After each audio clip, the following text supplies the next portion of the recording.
که غواړئ چې داسې ښکلي ښکلي کیسې واورئ نو زما یوټیوب چینل سبسکرایب کړئ او فیسبوک پاڼه فالو کړئ. مننه. د لور مینه له پلار سره.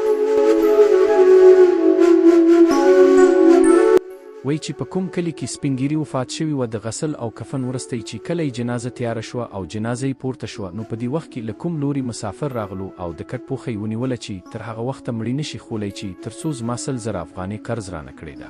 مړي زما قرضدار و، زه مخکې د ده له خولو خپل قرض غواړم. د مړي زامنو ویل چې پلار خو موږ ته د قرض په باره کې څه نه ویلي چې دی قرضدار دی، نو موږ دا قرض نه منو او نه یې ادا کوو. د مړي برادرانو ویل چې اولاد یې نه مني نو موږ یې هم زموار نه یو. اوس جنازه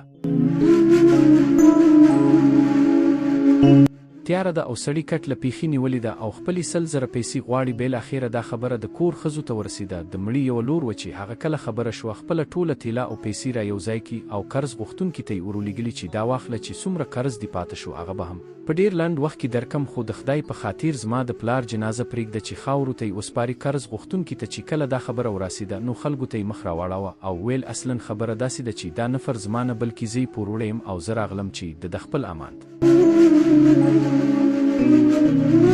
ور وسپارم. خو دلته خبر شوم چې دی وفات شوی دی. دا چې ما د خپلوان نه پیژندل نو د دې لپاره مې دا ډرامه وکړه. خو اوس زه پوه شوم چې د هر هم یوازې یوه لور پاتې ده، کوم زوی او ورور نه لري، نو دغه 100,000 روپۍ به یې لور ته ورکړم. پند ګرانو دوستانو، تاسې واورېدل چې د سختي په حالات کې، یعنی چې کله د پیسو خبره شو ورونو او زامنو یې له خپلوي څخه انکار وکړ، خو یوازې یوه لور وه چې د خپل پلار جان په ځای 100,000 روپو ادا کولو ته تیاره شوه. خو ارمان د ځینو چې لورګانې پیدا شي بیا وایي چې خدای پاک ولې زوی رانه